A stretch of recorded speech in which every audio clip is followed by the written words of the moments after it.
what I'm interested in talking about the new tabloid, fluid and multicultural world that we came to live in varied not merely in terms of character, but in terms of social class. Mass immigration and multiculturalism and the notion of a universal humanity increasingly became the preserve of a new generation and a new social class that was in self universalised. The class that's often, known as the new class, for want of a better term. People working in policy, academia, culture, knowledge production, those sorts of worlds. By the very nature of this new class, given enormous power to reshape the everyday lives of the population at large, universal humanity was a given.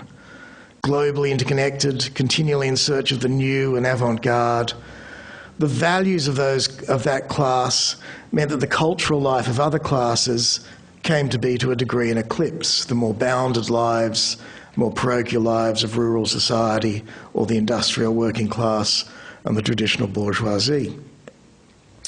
Because these social classes remained in some sort of equal power through the 70s and 80s, things were sort of kept in a type of alignment, if you like.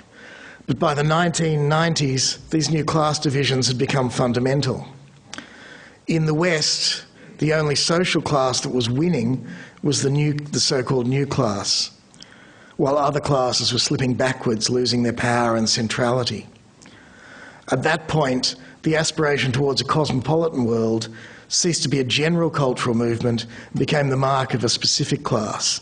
It became an assertion of class power rather than a consensus idea of the way a society should move. This disjuncture was marked by various moments, especially around about the early 1990s. The ubiquity of the notion of political correctness dates from this time. The idea that one class was imposing a whole set of ways of living which other classes didn't necessarily agree with. The rise of the idea of the elites, which was not the old idea of the elites who were people who were actually rich and powerful and owned stuff, but elites who could control ways of speaking, cultural ways of being. And of course, the main political event, if you like, that this led to in Australia was the rise of the Howard government and a substantial shift in the way we started to think about Australian life.